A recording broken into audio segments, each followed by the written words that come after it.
उड़ती चिड़िया को निशाना लगाना आसान है कि एक स्थिर ऑब्जेक्ट को निशाना लगाना आसान है। हम सब जानते हैं कि एक उड़ती हुई चिड़िया पे निशाना लगाना ज़्यादा मुश्किल होता है। क्यों? क्योंकि उसकी दिशा दशा का हम अंदाज नहीं लगा पाते हैं और हमारी जो गोली है हो सकता है कि मिस फायर हो जाए। क्यों बात कर रहा हूँ मैं इस टॉपिक पर?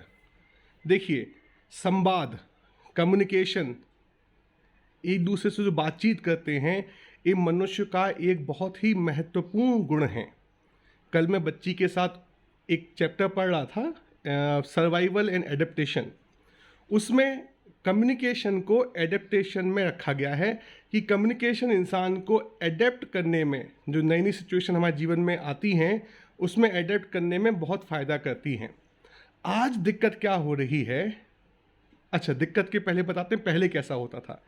सन 1980 के आसपास हम पैदा हुए। उस समय घर में 85-86 की बात है। घर में ना टीवी है, ना इंटरनेट है, ना न्यूज़पेपर आ रहा है।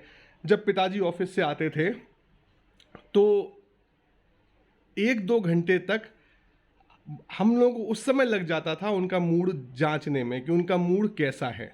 मतलब 1-2 घंटे लग जाते थे। क्यों?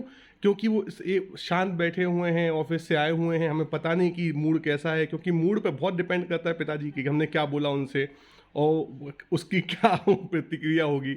तो 2 घंटे में हो सकता है 2-4 लोग आएंगे, उनसे वो बातें करेंगे। यदि उनने 2-4 घंटे में 2-4 लोगों से मोहल्ले में अच्छे से नमस्कार कर ली तो मूड अच्छा है। नहीं नमस्कार की, अच्छे से कम बात की या बिल्कुल फॉर्मेलिटी कर दी तो मूड अच्छा नहीं है। तो 2-3 घंटे में तब लगते थे उनका मूड जांच के बात करने में। लेकिन आजकल जब एक आंधी चल रही है इंफॉर्मेशन की, जानकारी की, आप हो सकता है कि घर में एक दूसरे के साथ 24 घंटे बैठे हों, एक घर हो 4 लोग बैठे हों, लेकिन तब भी हमें एक दूसरे के मूड का अंदाज लगाना मुश्किल होता जा रहा है। आज कोई व्यक्ति हो सकता है कि मोबाइल देखते देखते दुखी हो जाए, गुस्सा हो जाए, आनंदित हो जाए, प्रसन्नचित्त हो जाए। क्यों? क्योंकि वो किस तरीके का कंटेंट वहाँ पे देख रहा है, किस्मत ने उसको क्या दिखा दिया या उसने क्या सोच लिया, उसके आधार पे उसका दिमाग गतिशील हो सकता है। तो आजकल भी जो हमारी पहली आदतें हैं खासकर बुजुर्गों की, वो आज भी यही सोचते हैं कि हम सामने वाला 24 घंटे से गुस्से में नहीं है तो मतलब अच्छा मूड है, तो चलते फिरते कुछ भी बोल देते हैं हम लोग। ये कुछ उड़ती चिड़िया पर निशाना लगाने जैसा है। और जब हम कुछ भी बोल देते हैं, अपने मन की कोई इच्छा रखते हैं और उसकी हमें एक अनचाही प्रतिक्रिया मिलती है कि जो हमने सोची भी नहीं होती है, तो हमें याद रखना चाहिए कि आज की डेट में इतनी आंधी चल रही है कि किसी भी आदमी का मूड चेक करने के लिए 2 घंटे नहीं, ना जाने कितना ध्यान और ना जाने कितना समय लगे। बहुत ध्यान देने की ज़रूरत है संवाद में आजकल साथियों।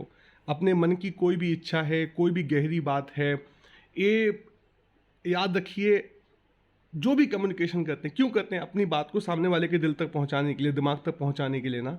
तो ये बस उड़ती चिड़िया पर निशाना लगाने जैसा है। आजकल निशाना लगाने के लिए बहुत अभ्यास चाहिए, बहुत आपकी गोलियां बर्बाद होंगी, बहुत ध्यान लगाना पड़ेगा और बहुत शालीनता से, मतलब बहुत ही मतलब मैं क्या बताऊं कितना मुश्किल होता जा रहा है संवाद करना आजकल। तो अब आप बाकी खुद समझदार हैं इस एनालॉजी का प्रयोग कि आज संवाद का मतलब उड़ती चिड़िया पर निशाना लगाना है, तो कैसे लगाते हैं वो आप खुद ही अपना विचार कर लीजिए। बस मेरा एक कहना है कि आज की डेट में कोई कुछ चीज़ फॉर ग्रांटेड मत लीजिए। आपने कुछ कह दिया और सामने वाले ने वो समझ लिया, ऐसा मानने की गलती बिल्कुल भी ना कीजिए। यदि कोई चीज़ आपकी आपके मन की है, आप जो चाहते हैं कि सामने वाला उसमें आपका साथ दे, तो उसको एक बार नहीं, बहुत ही विनम्रता से 2-3 बार फॉलो अप कीजिए। उसमें अपने ईगो को बीच में मत लाइए, क्योंकि आप सबकी मजबूरी है, समझिए आप। आज ध्यान बहुत बटा हुआ है। मतलब मैं अपने बच्चों की बातें जिनको मैं इतना प्यार करता हूँ भूल जाता हूँ। इसका मतलब ये थोड़ी है कि मैं गंदा हूँ, बस काश कोई याद दिला देता। तो कहने का मतलब बहुत ध्यान से उड़ती चिड़िया पर निशाना लगाइए, फॉलो अप करते रहिए। अपनी विनम्रता के जो दायरे हैं उसको फॉलो कीजिए। किसी से बात करनी है तो पहले बिठा के आंखों में आंखें मिला के उसका माहौल जांच के फिर बात कीजिए।